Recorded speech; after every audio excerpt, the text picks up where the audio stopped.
بر محمد والے محمد بلندر صلوات۔ اللہم صلی علی محمد والے محمد۔ تمام ویورز کو، تمام مومنین کو، تمام عزادار کو میرا سلام۔ بعد سلام کے جیسا کہ پوسٹر کے ذریعے آپ کو اطلاع دی جا چکی ہے، آج 10 اکتوبر ایک مجلس 40واں برائے سال ثواب مرحوم سید نامدار حسین رضوی ابن سید ساجد حسین رضوی صاحب کے اس سال کے لیے آن لائن برپا کی جا رہی ہے۔ مومنین انشاءاللہ آج اس مجلس 40واں کو خطاب کرنے کے لیے ہمارے ساتھ عالی جناب مولانا فیض عباس صاحب مشہدی انشاءاللہ وہ آپ کے روبرو آن لائن تشریف لے کر آئیں گے اور اس مجلس 40واں کو خطاب فرمائیں گے۔ اور اس مجلس کے آرگنائز سوگواران جناب ندیم رضوی صاحب جو مرحوم کے بیٹے ہیں، ان کی جانب سے اور ان کی پوری فیملی کی جانب سے اس مجلس کو آرگنائز کیا جا رہا ہے اور اس مجلس کے سوگواران بھی ہیں۔ انشاءاللہ آج اس مجلس 40واں میں سلام کے فرائض کو انجام دینے کے لیے ہمارے ساتھ جڑیں گے جناب عباس رضوان رضوی صاحب، اور اس مجلس 40واں میں مرثیہ خوانی کے فرائض کو انجام دینے کے لیے ہمارے ساتھ جڑیں گے جناب سید منظر کاظمی صاحب و ان کے ہم نوا سید عسکری زیدی صاحب، علی کامران صاحب، سید کشان رضوی صاحب، سید تقی شاہ صاحب، سید جیشان صاحب، اور بعد مجلس کے انشاءاللہ نواخوانی کے فرائض کو انجام دینے کے لیے ہمارے ساتھ جڑیں گے برادر محترم نواخوان جناب سائم اعظمی صاحب، فرید آباد، انڈیا۔ مومنین آئیے اب ہم اپنی مجلس کا آغاز کرنے جا رہے ہیں۔ ایک بلند صلوات سے اس مجلس کا آغاز کریں۔ اللہم صلی علی محمد وآل محمد۔ السلام علیکم۔ آپ حضرات سے درخواست میرے دادا مرحوم سید نامدار حسین رضوی ابن سید ساجد حسین رضوی کو پڑھ کے کہنے ہیں۔ الحمدللہ۔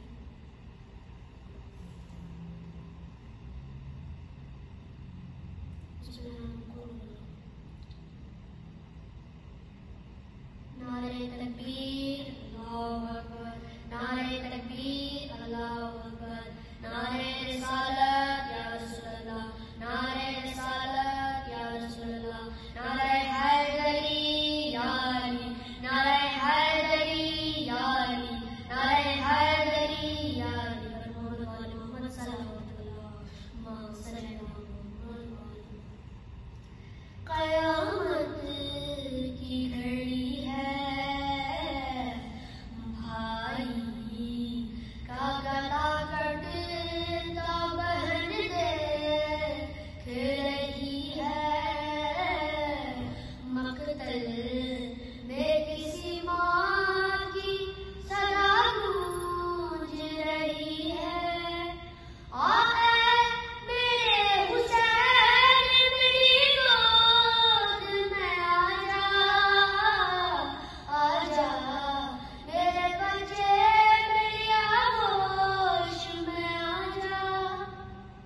فضیلت کا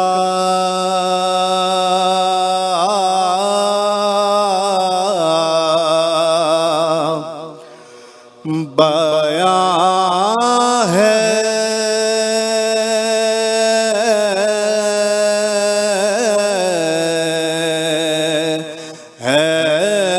اب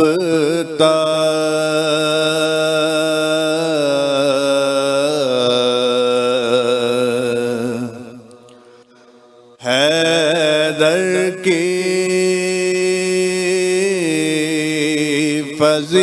فضیلت کا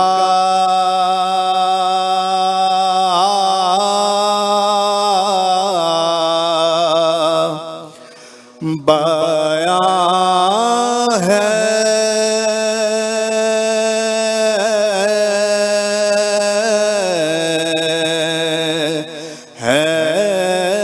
اب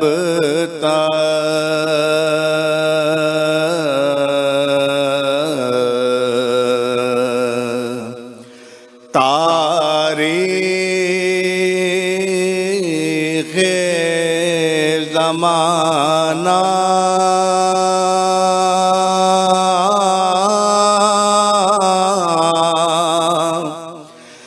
نگہباں ہے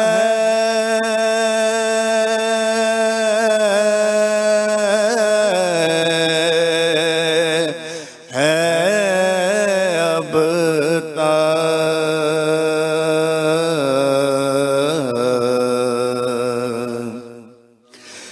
جس در سے گئی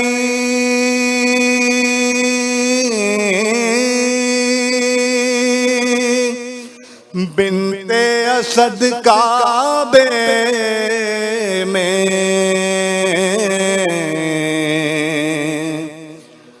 جس در سے گئی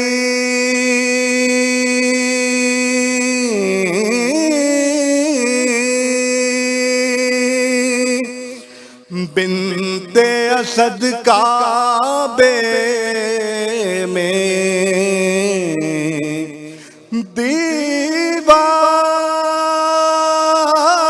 دیوار میں اس در کا نشان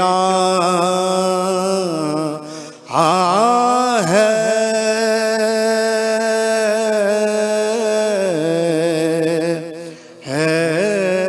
اب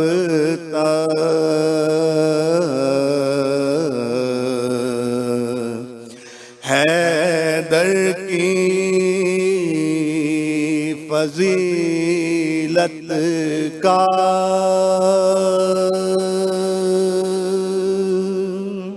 سورہ فاتحہ بسم اللہ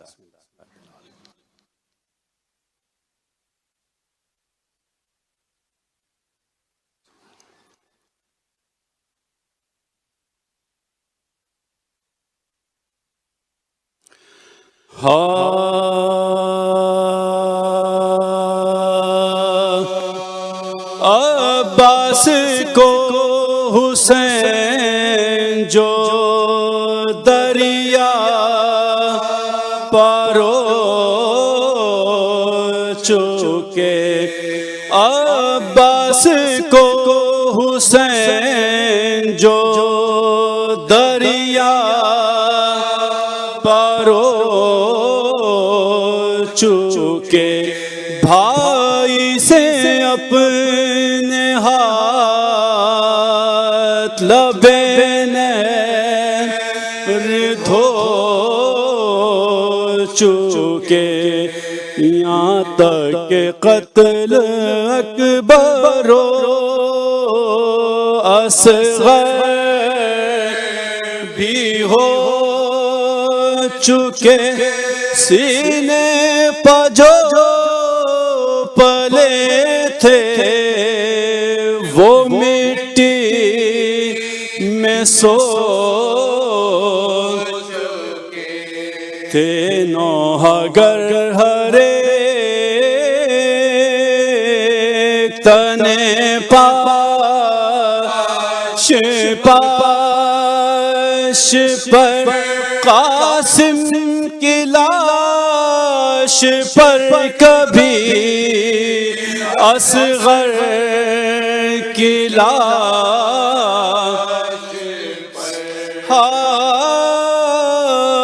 لشکر میں تھا یہ غل کے دلاور کو مار لو ہاں شہ سوار دوش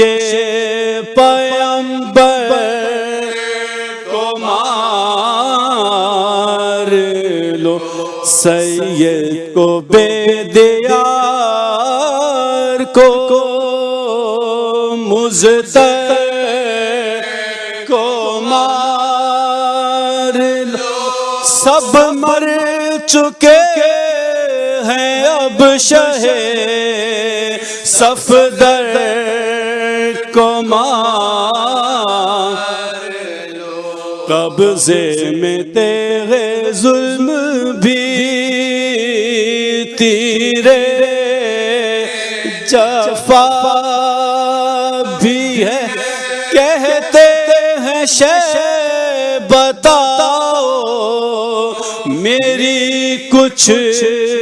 خطا بھی ہے ہائے مد نظر ہے تم کو اگر قتل ہی میرا سن لو یہ ایک وصیت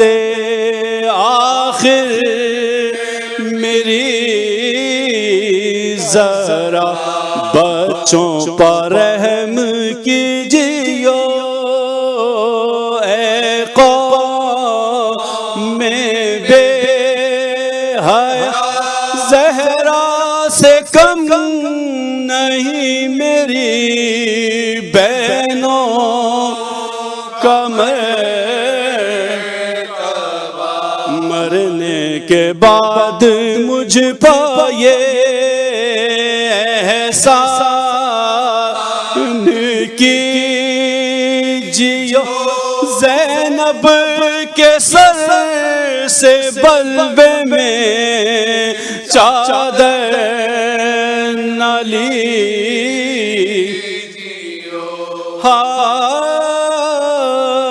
اس آن میں ہوئے شے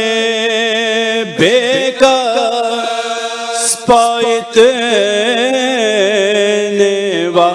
جتنے چوبھے تھے تیر بدن سے ہوئے وہ پاتڑ پہ زمین پر گر کے امام فلک فریاد فاطمہ سے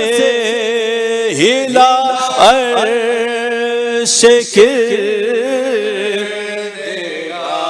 تڑپا زمین پا جسم شہ مشرقین کا غلطہ کے جلد کاٹ لو اب سر حسین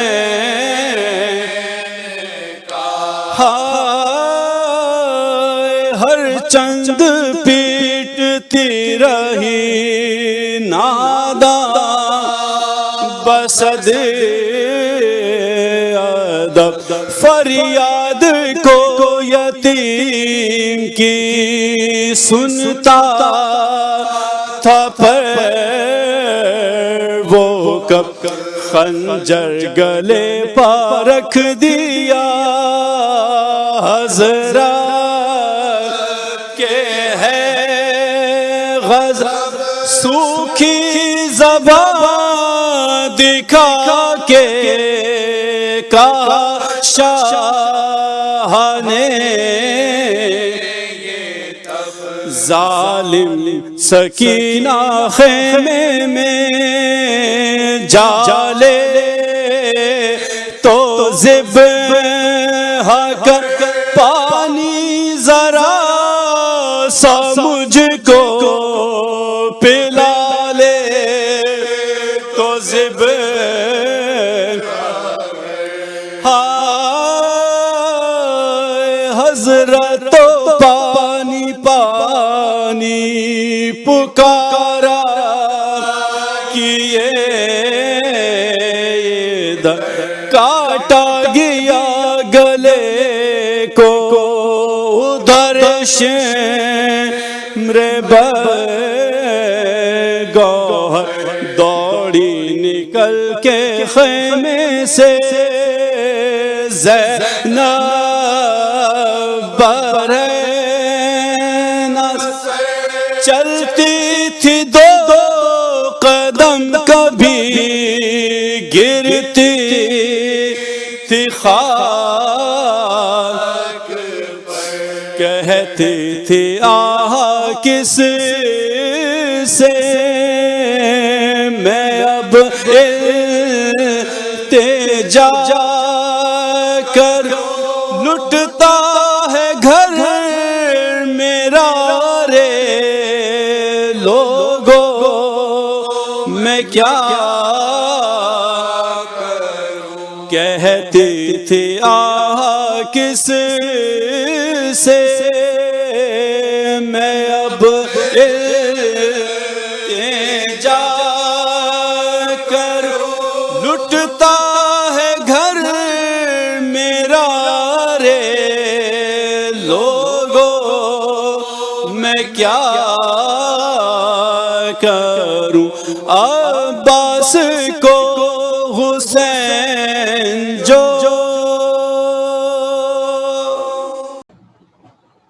رحم اللہ من قرأ الفاتحہ.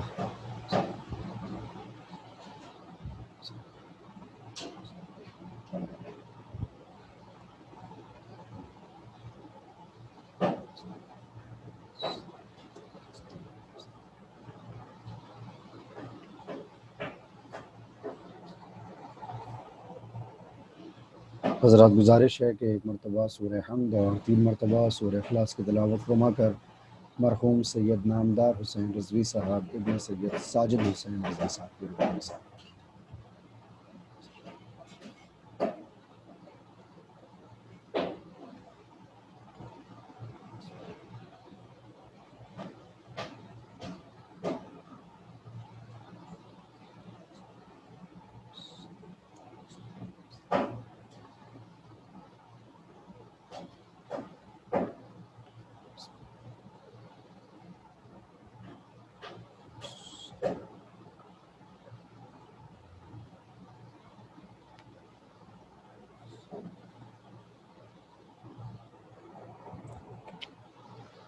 لا حول ولا قوة الا باللہ العلی العظیم. اعوذ باللہ من الشیطان اللعین الرجیم. بسم اللہ الرحمن الرحیم. الحمد للہ الذی لا يبلغ مدحته القائلون ولا يحصي نعماءه العادون ولا يؤدي حقه المجتهدون الذي لا يدركه بعد الهمم ولا يناله غوث الفتن الذي ليس لشفته حد محدود ولا نعت موجود ولا وقت معدود ولا أجل ممدود فطر الخلائق بقدرته ونشر الرياح برحمته ووطد بالصخور ميدان أرضه ثم الصلاة والسلام على النبي المكي المدني الأمي القرشي الهاشمي الابتهي التهامي أصله وسيل وفرحه طويل وكنبه كهيل وخلقه عظيم المعلن الحق بالحق بالقاسم محمد وعلى أهل بيته الطيبين الطاهرين المعصومين المظلومين المنتجبين المنتخبين الذين أذهب الله عنهم الرجس وطهرهم تطهيرا اللهم صل على محمد وآل محمد ولعنة الله على أعدائهم من الآن إلى قيام يوم الدين أما بعد فقد قال الله سبحانه تبارك وتعالى في محكم كتابه الحكيم وهو أصدق الصادقين وقوله الحق بسم الله الرحمن الرحيم نحن قدرنا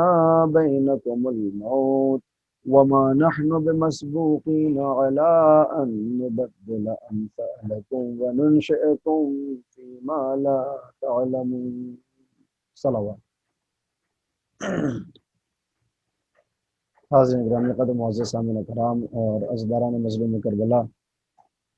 مجلس چہلم کے عنوان سے منعقد اس جلسے میں سورہ واقعہ سے دو بہت ہی مشہور و معروف آیات جن کی تلاوت کا شرف حاصل کیا ہے، اس کے ذیل میں چند معروضات انشاءاللہ آپ کی خدمت میں رکھنا مقصود ہے، لہٰذا اس کے ذیل میں کچھ عرض کروں اس سے بھی پہلے میں اپنی طرف سے اور آپ تمام حضرات کی طرف سے، تمام حاضرین و ناظرین و سامعین کی طرف سے مرحوم کے ورثاء کو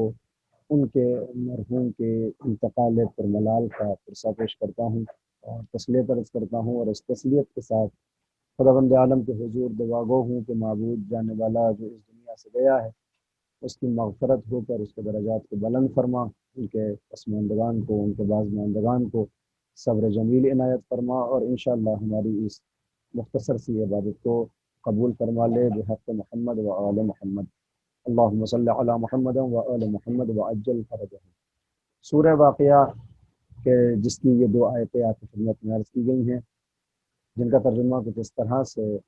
مترجمین نے عرض کیا کہ خداوند عالم نے موت کی حقیقت کو بیان کرتے ہوئے یہ ارشاد فرمایا کہ موت اس حقیقت کا نام ہے جس سے تم فرار نہیں کر سکتے، نحن قدرنا بینکم الموت، ہم نے تمہارے درمیان اس موت کو مقدر کر دیا ہے، گویا ہم نے اس موت کو تمہارا مقدر بنا دیا ہے،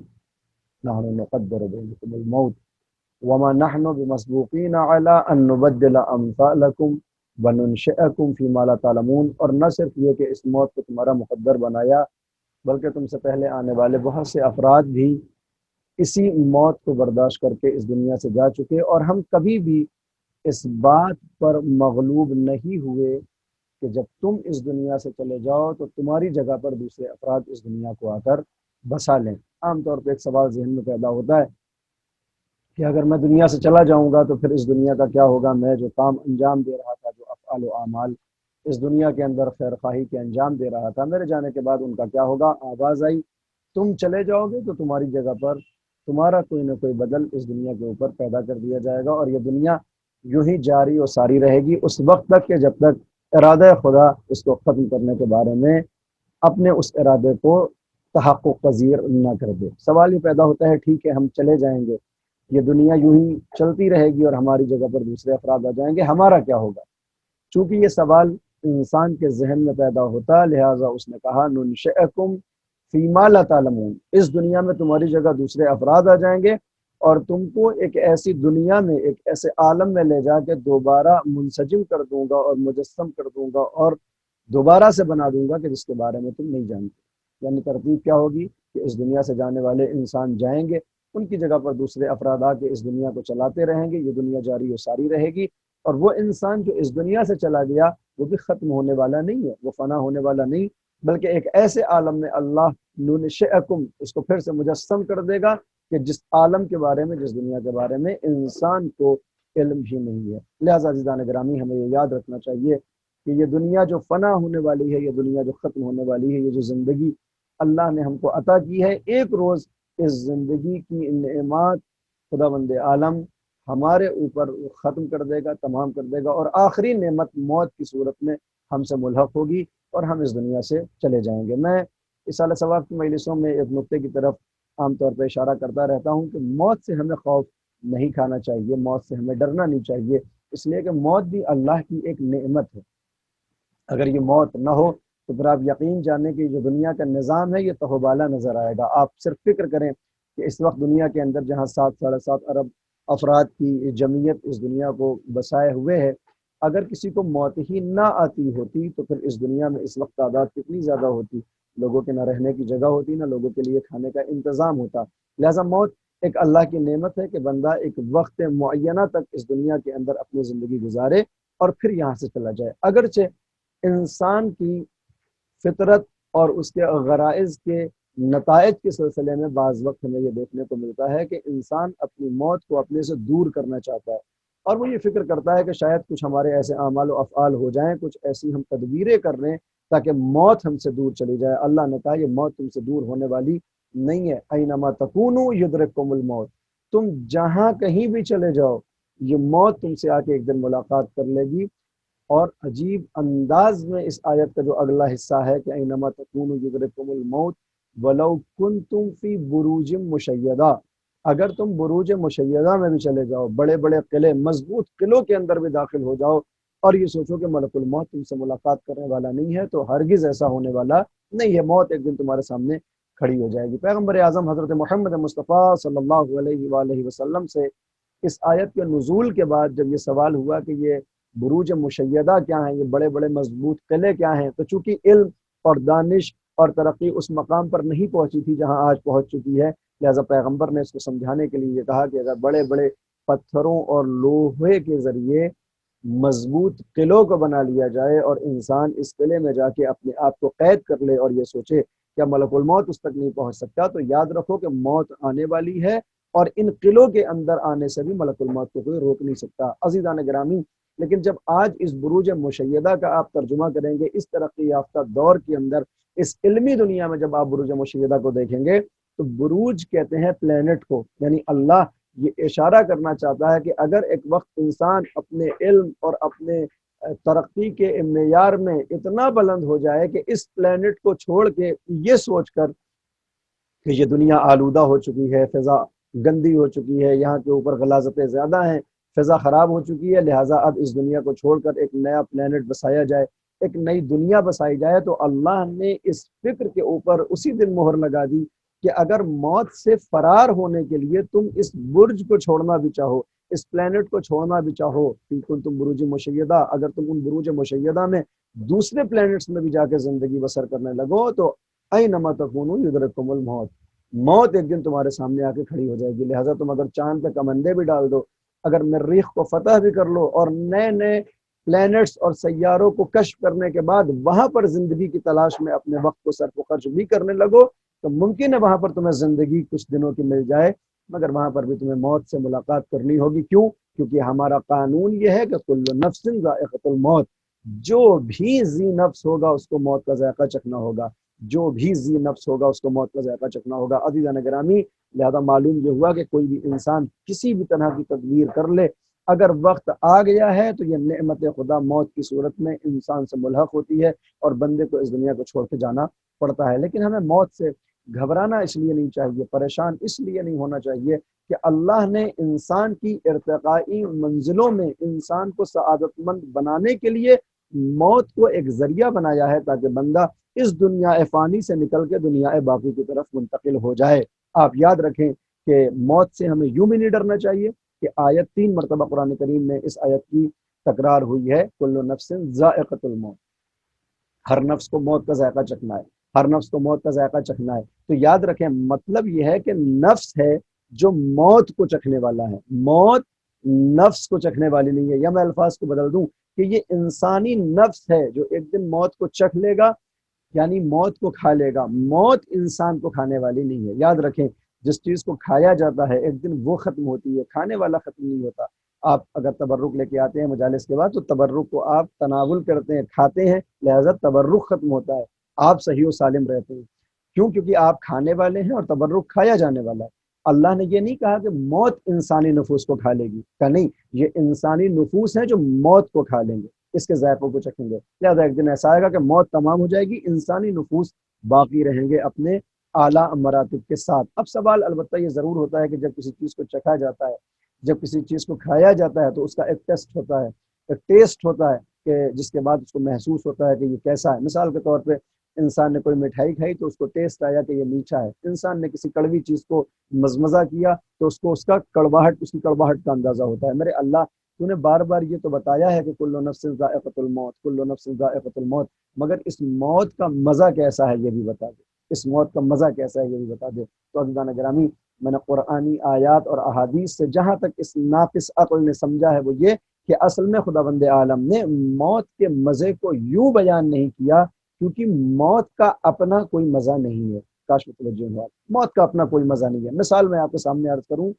کہ جیسے آپ پانی پیتے ہیں، اس پانی کا مزہ کیا ہے؟ میں اگر آپ سے کہوں کہ کیا یہ پانی میٹھا ہے، کیا یہ پانی کڑوا ہے، کیا یہ پانی نمکین ہے، اگر خالص پانی ہوگا تو نہ تو آپ کو اس میں مٹھاس سمجھ میں آئے گی، نہ آپ کو اس میں کڑواہٹ دکھائی دے گی، نہ آپ کو وہ نمکین نظر آئے گا، بلکہ وہ ٹیسٹ لیس ہوگا۔ لیکن یہی پانی ایک وقت ایک ایسے مریض کے پاس لے جایا جائے کہ جو نیمونیا میں گرفتار ہو، اور اس بخار کے عالم میں، اس تب کے عالم میں اگر آپ اسے وہی پانی جو روزانہ وہ پیا کرتا تھا اس کے سامنے لے کے جائیں اور کہیں بسم اللہ، آپ پانی نوش فرمائیں، اور اب جب وہ پانی کو اپنے ہونٹوں میں لگائے گا اور پینا شروع کرے گا تو کہے گا یہ تم نے کیا پلا دیا، یہ پانی تو کڑوا ہے،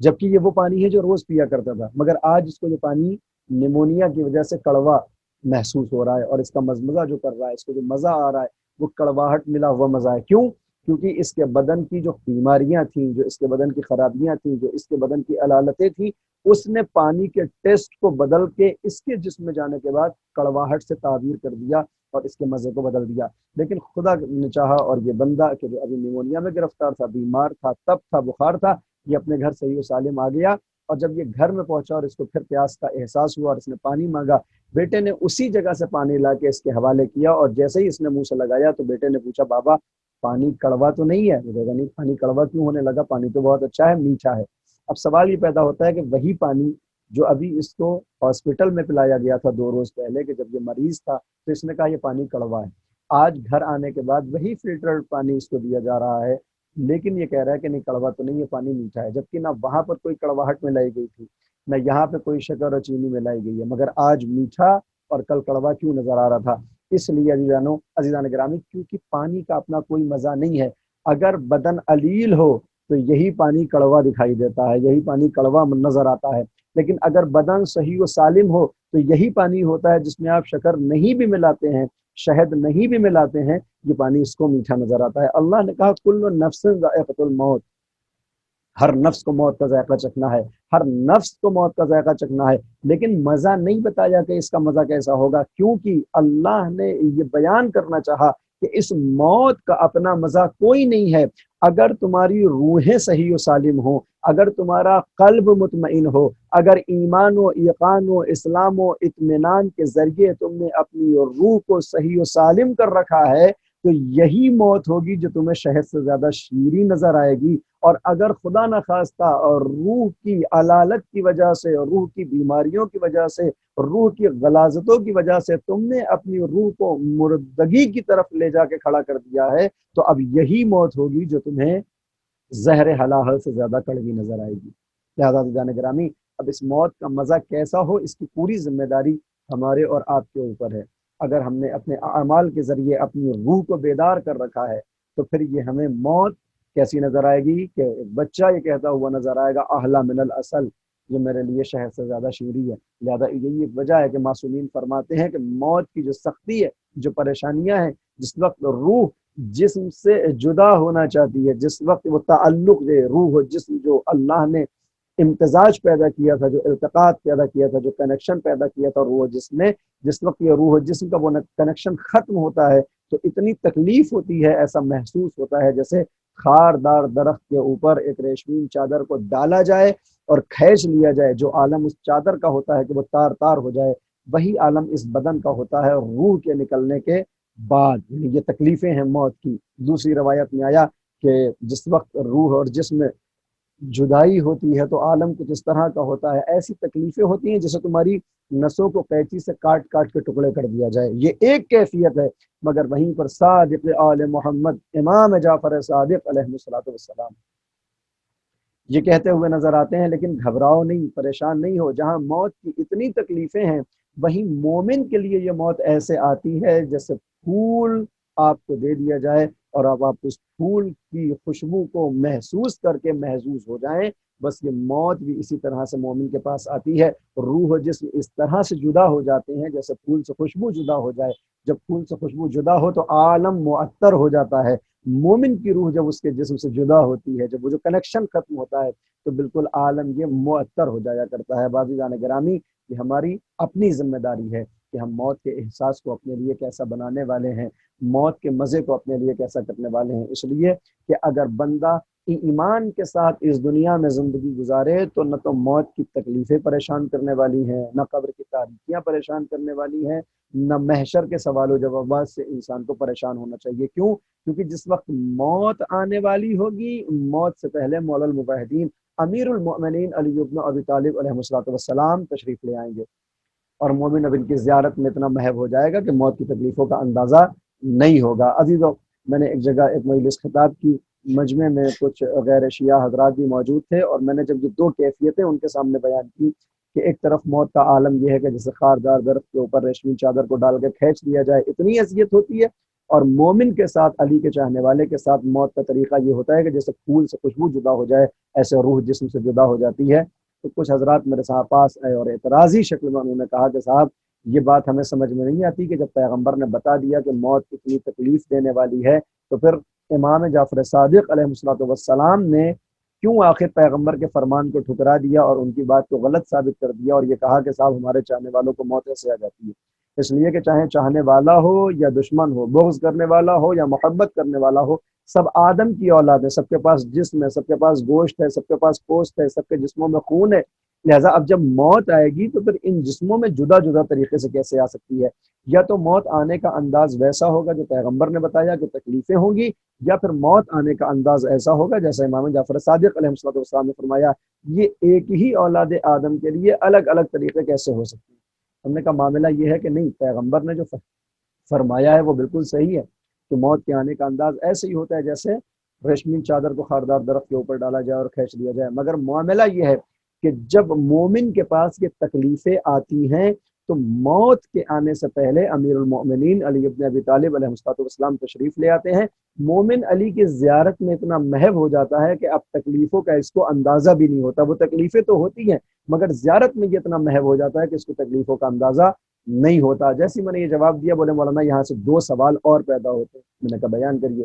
بولے پہلے تو آپ کو یہ ثابت کرنا ہوگا کہ موت سے پہلے علی آتے ہیں، یہ تو آپ کا عقیدہ ہے۔ کیا قرآن نے یہ بتایا ہے کہ موت سے پہلے علی آتے ہیں؟ کیا احادیث نے ایسا ثابت کیا ہے کہ موت سے پہلے علی آتے ہیں؟ اور اگر یہ بات قرآن سے ثابت ہو بھی جائے کہ موت سے پہلے علی آتے ہیں تو آپ یہ کیسے ثابت کریں گے کہ کسی کو دیکھنے سے کوئی اپنی تکلیفیں بھول سکتا ہے؟ ہم نے کہا یقیناً یہ دونوں باتیں قرآن و احادیث سے بھی ثابت ہیں اور آپ بھی انشاءاللہ اس کے قائل ہوں گے۔ کیوں قائل ہوں گے؟ یاد رکھیں عزیزو، میرے بھائیوں، میرے دوستوں، موت سے پہلے علی آتے ہیں۔ دلیل کیا ہے؟ ہمارے پاس عقلانی دلیل بھی ہے اور نقلی دلیل یعنی قرآن کریم کی اور احادیث کی دلائل بھی موجود ہیں۔ کیا ہے موجودگی؟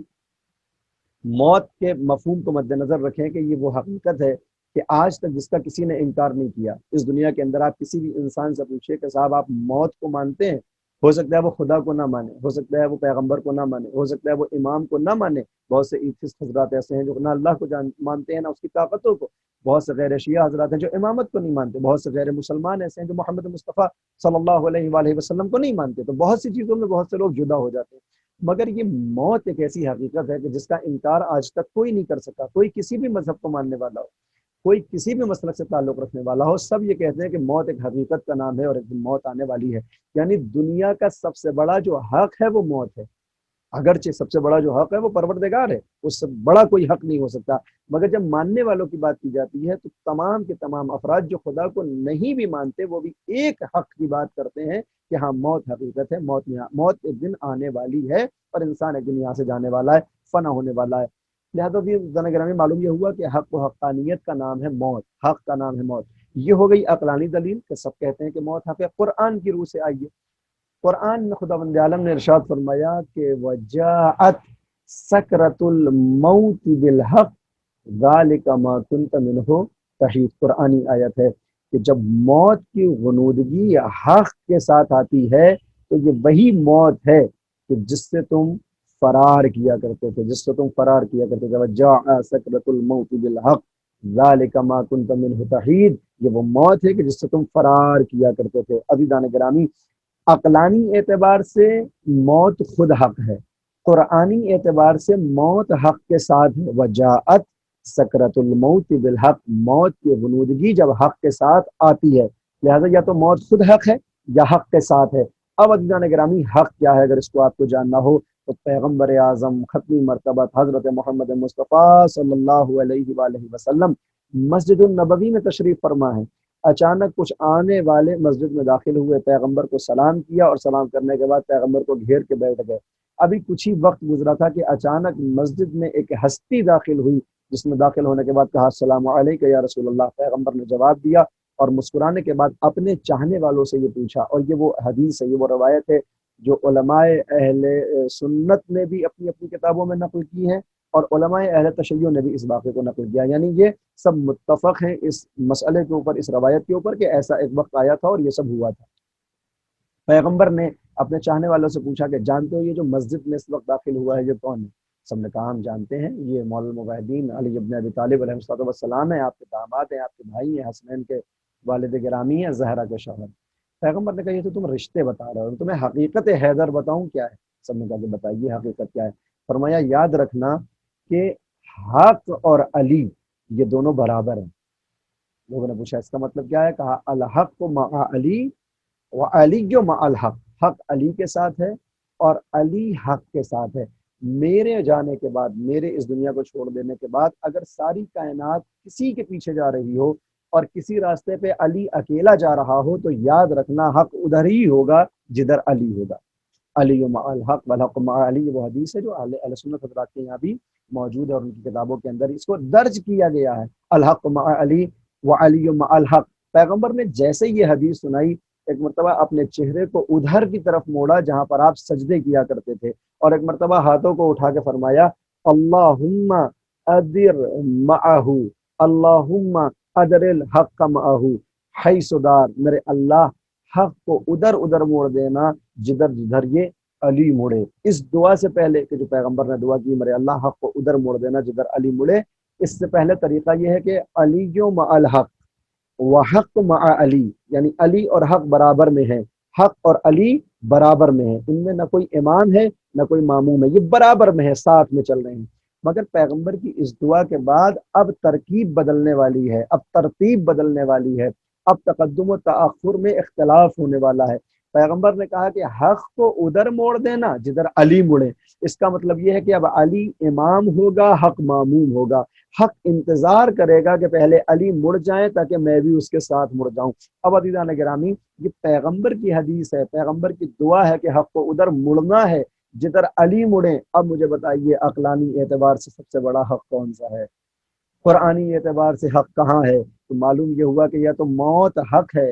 یا پھر موت حق کے ساتھ ہے. تو اب ہوتا کیا ہے کہ جیسے ہی کسی جانے والے کا وقت قریب آتا ہے، جو موت کے آنے کا پروسیجر ہے وہ کیا ہے کہ لوح محفوظ کے اوپر لکھ جاتا ہے کہ فلاں انسان کو آج اس وقت اس کی روح کو قبض کیا جانا ہے، اس کو موت کا مزہ چکھنا ہے. جیسے یہ لوح محفوظ پہ آتا ہے تو ملک الموت اپنی فوج کے لوگوں سے کہتے ہیں کہ جاؤ فلاں کی روح کو قبض کر لو. بعض وقت ہم یہ سمجھتے ہیں کہ ایک ملک الموت کیسے اتنی روحوں کو ایک ہی وقت میں قبض کرتا ہے. تو یہ اللہ کا ایک قدرت ہے اور یہ خود مقام تجردات ہے کہ وہ ایک وقت میں کیا کیا کر سکتے ہیں. لیکن یوں بھی سمجھنا چاہیں تو صرف ملک الموت اکیلے نہیں ہے، بلکہ اللہ نے موت کے لیے بہت سے ملائکہ کو معین کر رکھا ہے کہ جن کے سردار ملک الموت ہیں. ان کی رعیت میں، ان کی رعایا میں بہت سے ملائکہ ہیں جو روحوں کو قبض کرتے ہیں. لہٰذا جیسے لوح محفوظ پہ یہ لکھا جاتا ہے کہ فلاں کا وقت پورا ہو گیا تو فوراً ایک ملک زمین پہ آتا ہے اور چاہتا یہ ہے کہ اس کی روح کو قبض کر کے اللہ کی طرف لے کے جائے. مگر یہ لے کے آ رہا ہے موت کو اور لے کے جانے والا ہے روح کو. تو اب یہ موت کو چونکہ لے کے آنا چاہتا ہے اور موت ہے حق، تو موت کہتی ہے کہ فرشتے مجھے ایسے لے کے نہیں جا سکتا، اس لیے کہ میں ماموم ہوں، میرا امام علی ہے، میرا امام علی ہے. اگر یہ تو چاہتا ہے کہ میں تیرے ساتھ ساتھ جاؤں تاکہ وہ موت کا مزہ چکھے اور تیرے ساتھ اس کی روح آ جائے تو پہلے تجھے میرے امام کو لے جانا ہوگا. لہٰذا اب پروسیجر بدلتا ہے. ملک الموت مرنے والے کی بالین پہ آنے سے پہلے پہنچتا ہے نجف اشرف زری کی سمت اپنے چہرے کو کر کے سلام پڑھتا ہے مولا الموحدین امیر المؤمنین کو کہ مولا چلیے کسی کے جانے کا وقت قریب آیا، موت لے کے آیا ہوں، آپ آگے آگے چلیے کہ یہ حق جس کو میں لے کے جا رہا ہوں یہ آپ کے پیچھے پیچھے آئے۔ لہٰذا اب ملک الموت موت کو لے کے پیچھے کھڑے رہتے ہیں، مرنے والے کی بالین پہ علی پہلے آ جاتے ہیں۔ بس جیسے ہی مرنے والا یہ دیکھتا ہے کہ موت علی کے پیچھے تو ہے مگر موت سے پہلے علی آ چکے ہیں، وہ انسان جس کی پوری زندگی خواہش یہ رہی کہ ایک مرتبہ نجف کے روضے کی زیارت کر لے، نجف کے زری کو اپنے ہونٹوں سے بوسہ دے لے، وہ یہ دیکھتا ہے کہ میری زندگی میں خود مولا الموحدین تشریف لے آئے، یہ زیارت میں اتنا محو ہو جاتا ہے کہ اب ملک الموت موت کو پیش کرتے ہیں، موت کی تکلیفوں کا مرنے والے کو اندازہ بھی نہیں ہوتا ہے۔ جزاکم اللہ خیر، اللہ آپ کو جزا دے، اللہ آپ کو جزا دے کہ مولا کائنات آتے ہیں، مرنے والوں کو اپنی موت کا اندازہ بھی نہیں ہوتا اور روح قفس انصری سے پرواز کر جاتی ہے، اور مولا فرماتے ہیں کہ اس طرح سے اس جسم سے روح نکل جاتی ہے جیسے پھول سے خوشبو نکل جائے۔ لہذا معلوم یہ ہوا، اور یہی ایک وجہ ہے عزیزان گرامی کہ جب حارث حمدانی بہت حیران و پریشان مولا کائنات سے ملاقات کے لیے آتے ہیں، مولا کائنات نے دیکھا کہ حارث حمدانی بہت پریشان ہے، پوچھا حارث کیا ہوا؟ کہا مولا میرا ایک بھائی تھا جو یہاں مدینے سے بہت دور کسی دوسرے ملک میں انتقال کر چکا ہے اور وہ اس دنیا سے جا چکا ہے۔ مولا نے صبر کی ڈھارس بندھائی اور تسلیت عرض کی کہ موت ایک حقیقت ہے، اس سے ہر ایک کو دوچار ہونا ہے، لہذا صبر کرو، خداوند عالم اس کے درجات کو بلند کرے گا۔ حارث کہتے ہیں مولا مجھے اپنے بھائی کی موت کا غم نہیں ہے۔ کہا پھر کیا غم ہے؟ کہ مجھے غم یہ ہے کہ حارث نے اپنی زندگی کے کسی بھی روز کو آپ کے چہرے کے بغیر شروع نہیں کیا اور کسی بھی رات کو آپ کے چہرے کو دیکھے بغیر ابتدا نہیں کی۔ یعنی ہوتا کیا تھا کہ حارث کے دن کی ابتدا زیارت علی سے ہوا کرتی تھی۔ آپ گھر سے نکلتے تھے، مولا کے چہرے کی زیارت کرتے تھے اور روزانہ کے معمول کے اپنے مطابق کاموں کو انجام دیتے تھے، اور جب رات کا وقت آتا تھا تو پھر مولا کی زیارت کرتے تھے اور گھر چلے جاتے تھے۔ کہتے ہیں مولا میں ہر روز اپنے دن کا آغاز آپ کے چہرے کی زیارت سے کرتا ہوں، ہر روز اپنے دن کا اختتام آپ کے چہرے کی زیارت سے کرتا ہوں۔ آج مجھے یہ خوف طاری ہوا کہ جیسے میرا بھائی آپ سے بہت دور کسی ملک میں اس دنیا سے چلا گیا، کہیں ایسا نہ ہو کہ میری موت بھی کسی ایسے شہر میں ہو جائے، کسی ایسے ملک میں ہو جائے کہ جہاں میں آپ کی زیارت نہ کروں۔ جس حارث کی زندگی کا ایک دن آپ کی زیارت کے بغیر شروع نہیں ہوتا، اس حارث کی روح کے لیے بڑا سنگین ہے کہ اس کی زندگی کا ایک دوسرا سفر کہ جو مرنے کے بعد شروع ہونے والا ہے وہ آپ کی زیارت کے بغیر ہو جائے۔ میں ڈر رہا ہوں کہیں ایسا نہ ہو کہ مرتے وقت میں آپ کی زیارت نہ کروں۔ سنیے عزیزان گرامی مولا نے کیا فرمایا، کہا حارث گھبراؤ نہیں، پریشان نہ ہو، تم کو پریشان ہونے کی، بے چین ہونے کی، بےقل ہونے کی ضرورت نہیں ہے۔ یاد رکھنا میں جاہار میں یمت یرنی، میں یمت یرنی، جو بھی مرے گا وہ مجھے دیکھے گا۔ تو بالکل نہ گھبراؤ، تم کسی بھی ملک میں کسی بھی شہر میں اس دنیا سے جاؤ گے، یہ علی ہوگا جو تمہارے پاس وقت آخر آئے گا۔ میں یمت یرنی، جو بھی مرے گا وہ مجھے دیکھے گا۔ اب یاد رکھیں عزیزان گرامی، یہاں پر مولا کائنات نے یہ نہیں کہا کہ مومن مرے گا تو مجھے دیکھے گا، مولا نے یہ نہیں کہا کہ مسلمان مرے گا تو مجھے دیکھے گا، متقی مرے گا تو مجھے دیکھے گا، کہا نہیں میں یمت، جو بھی مرے گا وہ مجھے دیکھے گا۔ تو اب سوال البتہ یہ پیدا ہوتا ہے کہ اس کا مطلب کیا کافروں کی بالین پر بھی علی آتے ہیں؟ کیا مشرکوں کی بالین پر بھی علی آتے ہیں؟ کیا منافقین کی بالین پر بھی علی آتے ہیں؟ بالکل آتے ہیں، اس لیے کہ موت تو وہی حق ہے اور حق کے آگے مولا کائنات کو رہنا ہے، لہٰذا مولا آتے ہیں۔ اچھا جب کافروں کے پاس مولا آ جاتے ہیں اور منافقوں کے پاس، تو کیا کافروں کو علی کی زیارت کوئی فائدہ پہنچاتی ہے؟ کیا منافق جب علی کو دیکھتا ہے تو کوئی فائدہ پہنچاتا ہے؟ کیا ان کو دیکھ کر اس کو کوئی فائدہ ہونے والا ہے؟ اس کا جواب بہت بعد میں آیت اللہ بہجت نے الگ انداز میں دیا کہ جب کسی نے پوچھا تو مولانا یہ بتائیے کہ جب امام آخر قائم آل محمد عجل اللہ تعالی فرجہ شریف جب تشریف لائیں گے تو ہم ان کو دیکھیں گے تو کیا پہچان لیں گے؟ کیا ہم ان کو دیکھ کے جان لیں گے؟ تو آیت اللہ بہجت کا خوبصورت جملہ ہے، فرماتے ہیں کہ دیکھیں گے اور پہچان لیں گے، کیا مطلب ہے؟ صرف دیکھ کر پہچان لینا اگر کافی ہوتا تو کربلا میں حسین مظلوم کربلا کو فوج اشقیہ دیکھ بھی رہی تھی اور پہچان بھی رہی تھی کہ یہ پیغمبر کے نواسے ہیں۔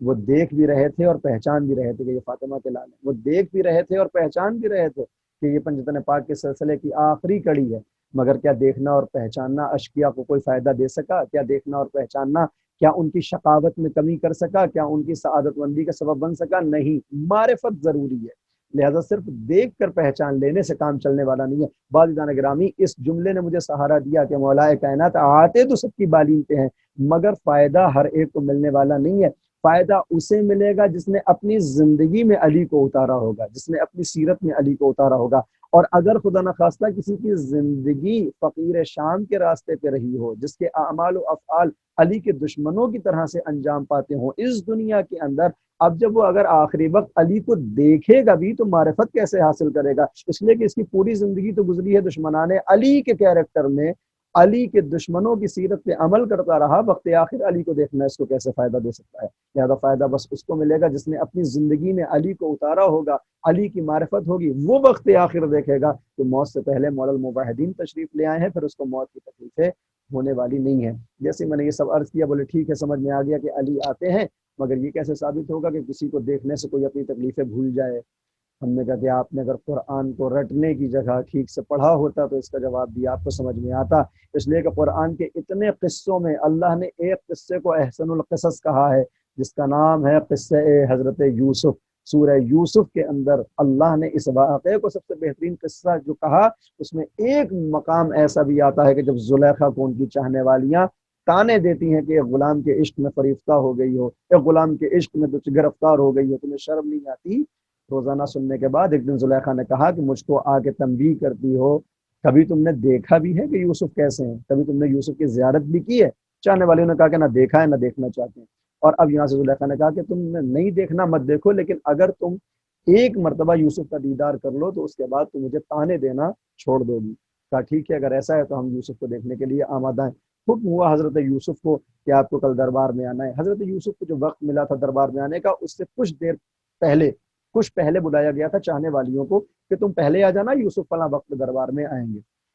چاہنے والیاں حضرت زلیخا کے دربار میں پہنچیں اور حضرت زلیخا نے سب کو اشارہ کیا کہ اپنے اپنے جھروکوں میں جا کے بیٹھ جاؤ، یوسف اس دروازے سے داخل ہوں گے، اس دروازے سے خارج ہو جائیں گے۔ چاہنے والیاں جب جھروکوں کی جانب جانے لگیں، زلیخا کی سہیلیاں جب جھروکوں کی جانب جانے لگیں تو زلیخا نے کہا کہ ٹھہرو، میں تم کو یوسف کی زیارت کروا رہی ہوں، لہذا تمہیں بھی میرا ایک کام کرنا ہے۔ کیا کام کرنا ہے؟ قرآن کریم ہے، خدا کی قسم، ایک ایک لیمو اور ایک ایک چاقو اٹھاؤ، جب یوسف اس دربار سے گزرے تو تمہیں کرنا یہ ہے کہ اس لیمو کے اوپر اس چاقو کو چلا دینا ہے۔ کہا ٹھیک ہے، اس میں کون سی بڑی بات ہے، اگر استقبال اس طریقے سے کرنا ہے یوسف کا تو ہم استقبال کرنے کے لیے آمادہ ہیں۔ ایک ایک لیمو اٹھایا، ایک ایک چاقو اٹھایا، ادھر حضرت یوسف وقت معینہ کے اوپر ایک دروازے سے داخل ہوئے اور دوسرے دروازے سے نکل گئے۔ یوسف تو نکل گئے، دربار میں سناٹا چھایا ہوا تھا۔ اچانک زلیخا کی آواز نے اس سناٹے کو توڑا، میری چاہنے والیوں بتاؤ کیا تم نے یوسف کی زیارت کر لی؟ اب آواز آ رہی ہے، ہاں ہم نے یوسف کی زیارت کر لی۔ زلیخا تمہیں حق ہے کہ تم اس کے عشق میں گرفتار ہو جاؤ، یہ تو انسان معلوم ہی نہیں ہوتا، یہ تو اللہ کا کوئی ملک معلوم ہوتا ہے۔ عزیزوں میں رک کے جملہ کہنا چاہتا ہوں کہ یاد رکھیں، وہ کافرہ عورتیں، وہ مشرکہ عورتیں، وہ ملحدہ عورتیں کہ جو اللہ کا اقرار نہیں کرتی تھی، مگر جب حجت خدا کو دیکھتی ہیں تو اللہ کا انکار نہیں کرتی، مگر آواز کے نکلتی ہے، یہ تو اللہ کا کوئی ملک معلوم ہوتا ہے۔ لہذا معلوم یہ ہوا کہ حجت خدا کے چہرے کا اثر یہ ہوتا ہے کہ جو خدا کو نہ مانے وہ بھی خدا کی کرامت کو ماننے لگتا ہے۔ حضرت یوسف حجت خدا ہیں، ان کو دیکھ کے کہتے ہیں یہ اللہ کا ملک معلوم ہوتا ہے۔ وجہ سے یہ کہا تو زلیخا نے کہا اچھا میں نے تو اپنا وعدہ پورا کیا، کیا تم نے بھی اپنا وعدہ پورا کیا؟ کہا ہم نے بھی اپنا وعدہ پورا کیا۔ کہا دکھاؤ اس لیمو کو کاٹا یا نہیں کاٹا؟ اب جو چاہنے والیوں نے لیمو اٹھا کے دکھایا تو قرآن کریم کی آیات ہیں کہ کیا دیکھا کہ انگلیاں قطع ہو چکی ہیں، وہ لیمو صحیح و سالم، وہ لیمو صحیح و سالم ہے۔ عزیزان گرامی مجھے بتائیے کہ یہ جو انگلیاں کٹ رہی تھی اس کی تکلیف کیوں نہ ہوئی؟ برحق جملہ کہہ دوں کہ اگر یوسف دربار سے گزر جائے تو کافرہ اور ملحدہ عورتیں اپنی کٹتی ہوئی انگلیوں کی تکلیف کو بھول جاتی ہیں چہرے یوسف کی زیارت کی بنیاد پر۔ تو جو فخر یوسف مولا الموحدین امیر المؤمنین علی ابن ابی طالب وقت آخر آ جائے تو پھر موت کی تکلیفیں اگر آگے گزر جائیں اور مرنے والوں کو اپنی تکلیف کا اندازہ نہ ہو تو تعجب کیسا ہے؟ مولا کائنات کی زیارت میں بندہ اتنا محب ہو جاتا ہے کہ پھر روح جسم سے نکل جاتی ہے، اس کو تکلیف بھی نہیں ہوتی۔ لہٰذا یاد رکھیں کہ موت سے پہلے ممکن ہے بہت سی تکلیفیں ہوں، موت سے پہلے انسان علالتوں میں اس طرح سے گرفتار اور دوچار ہو جاتا ہے کہ وہ بستر کے اوپر پریشان ہے۔ لیکن یاد رکھیں یہ جتنی بھی تکلیفیں ہیں بس اس وقت تک ہیں جب تک زندگی ہے، مگر جیسے ہی زیارت علی ہو جاتی ہے بندہ اپنی ساری تکلیفوں کو بھول جاتا ہے۔ دنیا سے جانے والے محترم نامدار صاحب کی جن کی زندگی ہر ایک کی مدد کرنے میں گزری ہو، جنہوں نے ہر ایک پہ کوئی نہ کوئی نیکی کے ساتھ پیش آئے ہوں، کسی نہ کسی احسان کے ساتھ کسی کے ساتھ ملے ہوں۔ وہ اس دنیا سے جب گئے تو میں نے سنا ہے کہ کچھ دن مریض رہے، علیل رہے، مگر یاد رکھیں میں ان کے ورثہ سے یہ کہنا چاہتا ہوں کہ یہ مریض ہو جانا، یہ علیل ہو جانا بھی اللہ کی طرف سے ایک نعمت ہوتا ہے، کہ اللہ یہ چاہتا ہے کہ یہ وہ بندہ کہ جس نے کبھی جانے انجانے میں کوئی گناہ کبیرہ صغیرہ انجام دیا ہو، تو ہم اس کی سزا اسی دنیا میں اس کو دے دیں، تاکہ جب اس کی آنکھیں بند ہوں تو یہ پاک و صاف دنیا سے چلا جائے۔ یہ اللہ کا کرم ہوتا ہے کہ دنیا کی زندگی میں کبھی کبھی وہ امتحانات لیتا ہے اور بندے کو پاک کر دیتا ہے، اور کبھی موت کے وقت سکرات موت میں اتنی تکلیفیں دے دیتا ہے، مشکلات موت اتنی زیادہ ہو جاتی ہیں کہ بعض وقت لوگوں کو شک ہونے لگتا ہے کہ آخر اس کے اوپر اتنی مصیبتیں کیوں ہو رہی ہیں، مگر یہ اللہ کی نعمت ہوتی ہے کہ اللہ پاکیزہ کرتا ہے، بدن کو پاک کرتا ہے، وہ مصیبتیں بدن کے اوپر وقت آخر ڈال دیتا ہے کہ جس وقت روح و جسم میں جدائی ہو تو یہ جسم پاک ہو چکا ہو، اور اس پاک صورت میں اس کو جنت میں جانے کا حکم دے دیا جائے۔ یاد عزیزو، جانے والا جو دنیا سے گیا یقیناً گھر والوں کے لیے ایک ایسا غم ہے جو اب زندگی بھر ان سے بھلائے نہیں بھولے گا، مگر میں اتنا کہنا چاہتا ہوں کہ جانے والے جب دنیا سے جاتے ہیں تو چاہنے والے ان کے غم کے لیے فرش عزا بچھاتے ہیں، ان کے فاتحے کا انتظام کرتے ہیں، مجلسیں ہوتی ہیں، لوگ پرسہ دینے کے لیے آتے ہیں۔ آج آپ سب حضرات پوری دنیا کے اندر پھیلے ہوئے ہیں، مگر مرحوم کے ورثہ کو پرسہ دینے کے لیے اس وقت موجود ہیں، اپنے اپنے اعتبار سے جیسا ممکن ہے پرسہ دے رہے ہیں۔ آج چہلم کی مجلس ہو رہی ہے ان کی، مگر شہدائے کربلا کی طرف جب نگاہ ڈالی جاتی ہے تو 11 محرم کو عابد بیمار اپنے والد گرامی امام وقت کے جنازے کو دیکھ رہے ہیں، جو کچلا ہوا جنازہ ہے، جو پسا ہوا جنازہ، گھوڑوں کی ٹاپوں سے کچلا ہوا پامال جنازہ دیکھا عابد بیمار نے، چہرے کا رنگ متغیر ہو گیا۔ پھوپھی نے کہا کہیں ایسا نہ ہو کہ بیٹے کی روح قفس انصری سے پرواز کر جائے، اپنے کو ناقے سے گرا دیا۔ عابد بیمار کی توجہ تو باپ کے جنازے سے اٹھ کے پھوپھی اماں کی جسم اطہر کی طرف آ گئی، مگر اب جو زینب نے حسین کو دیکھا، بچپن کا وہ زمانہ یاد آیا۔ میرے بھیا، ایک روز نماز کے بعد میں صحن خانہ میں سو رہی تھی، مجھے اٹھنے میں کچھ دیری ہوئی اور جب آنکھ کھلی تو دیکھا سورج چڑھ آیا تھا اور تم اپنی ابا کے ذریعے میرے اوپر سایہ کیے ہوئے تھے، خود تم پسینے میں نہائے تھے مگر میرے اوپر تم نے سایہ کیا تھا۔ میں نے وعدہ کیا تھا بچپن کے عالم میں میرے بھیا میں تیرے احسان کا بدلہ چکاؤں گی، مگر بھیا معاف کرنا کہ آج زینب کے سر پہ ردا بھی نہیں، آج کوئی چادر بھی نہیں جو تیرے جنازے پہ ڈال دے۔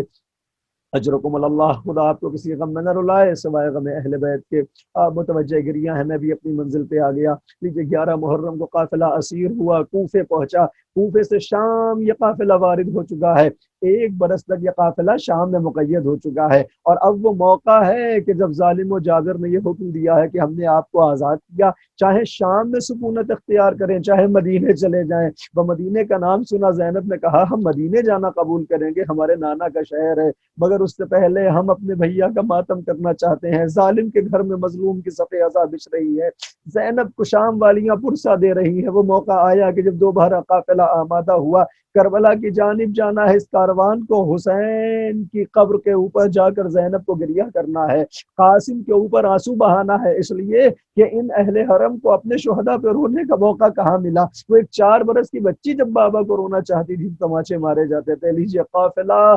میدان کربلا میں پہنچنے ہی والا ہے، اچانک زینب کبریٰ نے دیکھا کہ بھائی کی قبر پہ شاید کوئی صحابی ہے کہ جو آنسو بہا رہا ہے، زاروں قطار رو رہا ہے۔ عابد بیمار کو بلایا، جابر سے کہو کہ میرے بھائی کی قبر کو چھوڑ دے، اور ایک بہن اپنے بھائی کا ماتم کرنے آنا چاہتی ہے۔ لیجیے عابد بیمار جابر کی خدمت میں پہنچتے ہیں، جابر نے امام کو دیکھا، تڑپ گئے، اے مولا پرسہ قبول کرو۔ ہم نے پرسہ قبول کیا، قبر کو چھوڑو، میری پھوپھی اپنے بھائی پہ آنسو بہانا چاہتی ہے۔ لیجیے عزیزان گرامی، جابر نے قبر کو چھوڑا، بیویوں نے اپنے آپ کو قبروں پہ گرانا شروع کیا، 3 روز تک مصائب ہوتے رہے، آنسو بہاتی رہی بیویاں، زینب سب کو پرسہ دے رہی ہے، سب سے پرسہ قبول کر رہی ہیں۔ ایک وقت وہ بھی آیا کہ جب قافلہ دوبارہ آمادہ ہے مدینے جانے کے لیے، محملوں میں ساری بیویاں آ چکی ہیں مگر ایک محمل خالی ہے۔ یہ کس کی محمل ہے؟ یہ رباب کی محمل ہے کہ جو مدینے جانا جس کو گوارا نہیں ہے۔ ایک مرتبہ عابد بیمار زینب کی خدمت میں پہنچے، بی بی اے پھوپھی اماں رباب اپنی محمل میں نظر نہیں آتی۔ اب جو زینب حسین کی قبر پہ دوبارہ پہنچی، دیکھا رباب پچھاڑے کھا کے رو رہی ہے۔ بھابھی چلیے قافلہ آمادہ ہے، اے زینب زینب آپ جائیں واپس مدینے، رباب مدینے جا کے کیا کرے گی؟ ایک بچے شام میں ہے، ایک بچہ یہاں آرام کر رہا ہے، میرا والی و وارث یہاں ہے، اب رباب یہاں سے جانے والی نہیں ہے۔ ایک مرتبہ زینب نے دیکھا کہ رباب مدینے نہیں جانا چاہتی، ایک مرتبہ عابد بیمار کو بلایا، اے بیٹا عابد بیمار، تم تو امام وقت ہو، حکم دو کہ بی بی رباب قبر سے اٹھے۔ لیجئے امام نے حکم دیا، رباب حسین کی قبر کو چھوڑتی ہیں، مدینے میں آ گئیں۔ مگر رباب کی زندگی کا معمول یہ تھا کہ جب سے کربلا سے آئی ہیں کبھی سائے میں نہ بیٹھی، ہمیشہ سورج کی دھوپ میں بیٹھا کرتی تھی، اور جب کوئی کہتا تھا کہ سائے میں آ جائیے تو ایک مرتبہ کہتی تھی میں کیسے سائے میں آ جاؤں، میرے والی و وارث کی قبر دھوپ میں ہے، میرے والی و وارث کا جنازہ دھوپ میں پڑا رہا، ظالموں نے اپنے کشتہ نجس کو دفن کر دیا تھا، مگر میرے وارث کا جنازہ، امام وقت کا جنازہ بے گور و کفن پڑا تھا، کچلی ہوئی لاش کو دیکھ کے آئی ہوں، کیسے سائے میں چلی جاؤں۔ لیجیے عزیز، تو کبھی بھی نہ اٹھی، سائے میں نہ گئیں، مگر وہ روز آخر تھا کہ جب عابد بیمار نے کہا پھوپھی اماں سائے میں آ جائیے، اور ایک مرتبہ رباب نے کہا بیٹا مجھے حکم نہ دینا، میں سائے میں آنا نہیں چاہتی۔ عابد بیمار نے کہا اماں آج میں امام ہونے کی حیثیت سے آپ کو حکم دے رہا ہوں، سائے میں آئیے۔ اتنا سننا تھا، ایک مرتبہ رباب اپنی جگہ سے بلند ہوئی، اس لیے کہ امام وقت کا حکم ہے، کیسے انکار کریں۔ ایک قدم کو اٹھایا، آسمان کی جانب رخ کیا، میرے اللہ کربلا سے آتے وقت اپنے والی و وارث امام سوم سے وعدہ کیا تھا جب تک رباب زندہ رہے گی سائے میں نہ جائیں گی، ایک جگہ امام سے کیا ہوا وعدہ ہے، آج مدینے میں امام وقت کا حکم ہے رباب کی لاج رکھ لینا۔ اتنا کہنے کے بعد اب جو رباب نے قدم آگے بڑھایا، ارے قدم آگے نہ بڑھ سکا، رباب زمین پر گر پڑی،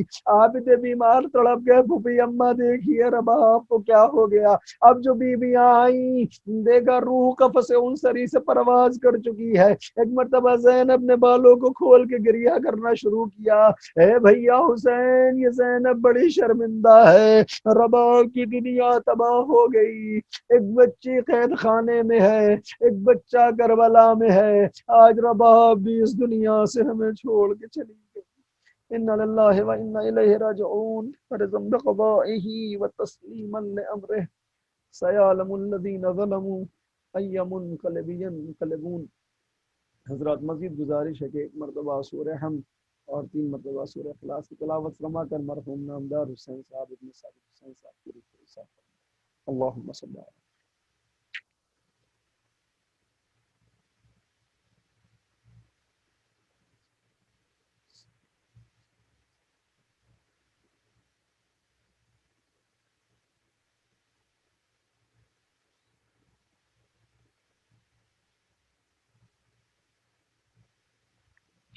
ماتم حسین۔ نوحے کے دوران آپ سب اپنا ہاتھ سینے پہ رکھیں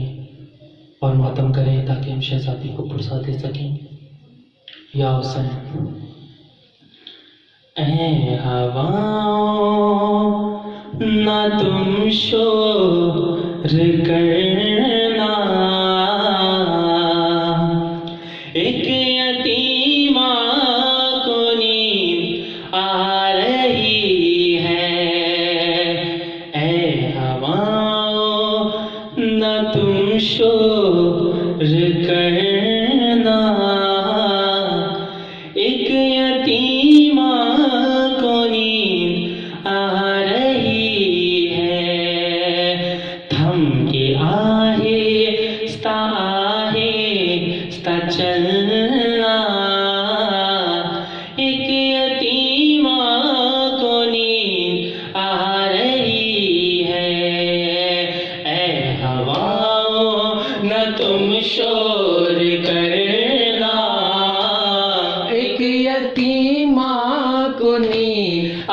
رہی ہے، تھم کے آہستہ آہستہ چلنا، ایک یتیمہ کو نیند آ رہی ہے، اے ہواؤں نہ تم شور کرنا، ایک یتیمہ کو نیند آ رہی ہے، بھوک اور پیاس میں نیم چاہے، آج بابا کا سینہ کہاں ہے، آج بابا کا سینہ